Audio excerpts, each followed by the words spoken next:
바로 다음 키워드 살펴보도록 하겠습니다. 네, 전문가님, 이번 키워드는 배터리입니다. 네. 어제죠, 전 세계가 홍콩 증시에 이목이 집중이 됐었는데요. 바로 CATL이 화려하게 데뷔를 했습니다. 그렇다고 국내 증시까지 2차 전지 훈풍이 불어준 건 아니었습니다. 관련 소식 어떻게 해서 바라보면 좋을까요? 그러니까 훈풍이 아니라 이거는 좀 어떻게 보면 악재죠. 네. 왜냐하면은 CATL이라는 이 거대 기업이 원래는 있는 건 알았잖아요. 앵커님도 그 배터리 중에서 가장 큰 회사가 CATL인데 네.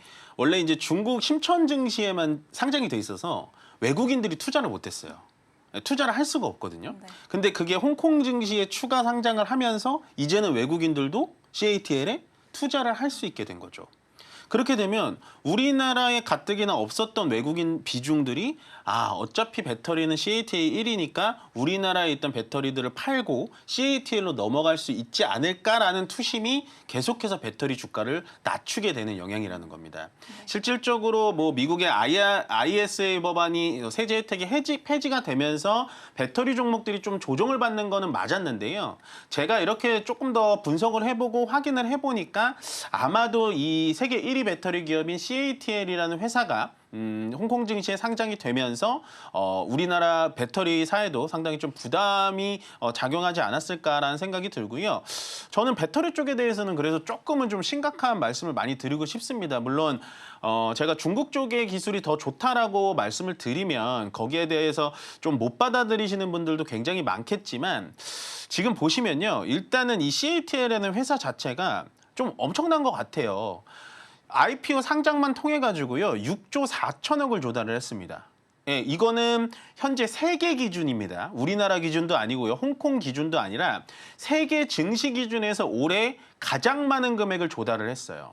그만큼 CATL이 언제 상장되나 기다렸던 투자자들이 굉장히 많았고 지금 시가총액은 한 22조로 되어 있고요. 더 재밌는 건 뭐냐? 일단 IPO 상장을 하면 모든 세계적인 투자자들한테 투자를 받아가면서 상장을 시키는 건데 이 CATL이 참 특이점이 뭐냐?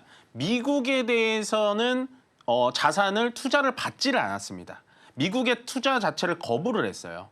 그럼에도 불구하고 6조 4천억이라는 그냥 금액을 조달을 했고요.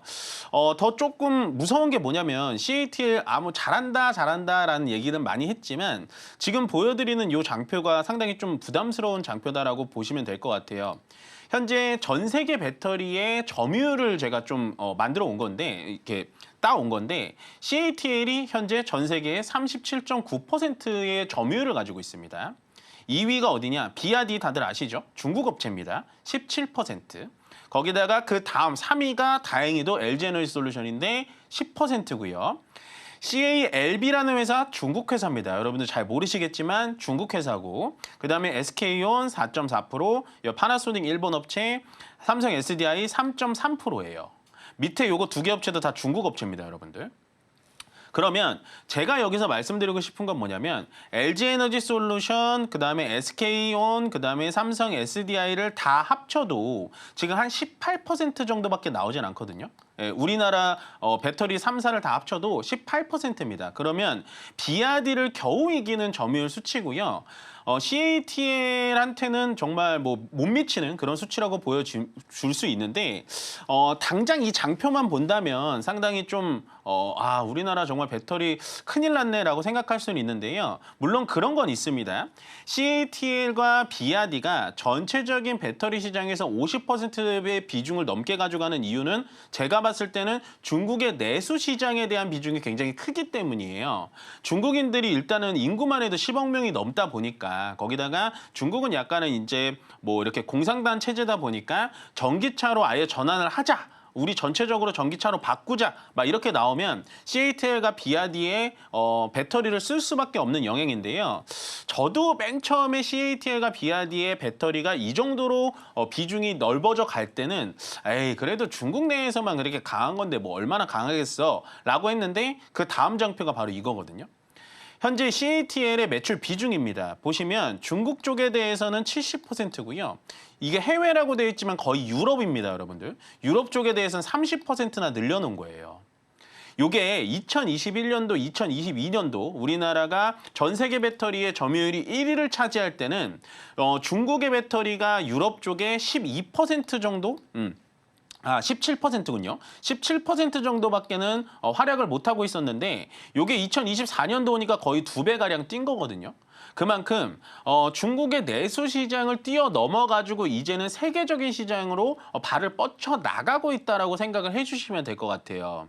이게 굉장히 심각한 게 뭐냐면 일단은 지금 해외 시장의 30%, 그다음에 중국 시장이 70%라서 에이 그러면은 앞으로 뭐 해외 시장 더 늘어나겠어라고 하실 텐데 중국 내수 시장이 워낙에 크다 보니까 여기서 어떠한 리스크라든지 배터리 화재라든지 배터리에 대한 뭐 결함 이런 것들을 다 실험을 해본 거예요. CATL은. 실질적으로 주행을 하면서 이것저것 많이 실험을 해본 상태이기 때문에 앞으로 해외 시장, 미국 시장은 들어갈 수는 없겠지만 앞으로 해외 시장에 대해서 CATL의 파괴력은 훨씬 더 커질 거다라는 생각이 들고 제가 방금 여기서 말씀드렸던 이번 IPO를 통해서 6조 4천억 정도를 조달을 했잖아요.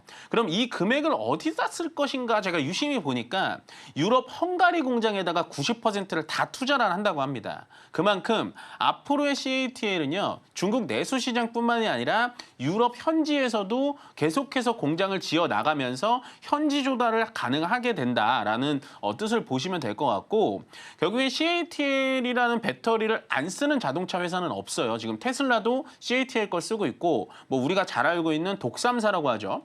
벤츠, 뭐 BMW 이런 회사들도 CATL 거를 다 가져다 쓰고 있기 때문에 앞으로 우리나라의 이 배터리 회사들이 CATL에서 어떠한 기술력을 조금 더 퍼포먼스를 보여줘야 될지 거기다가 CATL이 주력으로 가지고 있는 LFP를 제외하고 뭐 현재 나오고 있는 뭐 나트륨 이온 배터리라든지 아니면 삼성 SDI가 계속 연구하고 있는 그런 전고체 배터리라든지 이쪽으로 좀 기술을 틀어가지고 빠르게 CATL이 치고 나오는 걸 우리도 점유율을 좀 확대해야 되지 않을까라는 생각에 오늘 이 뉴스를 집어왔습니다.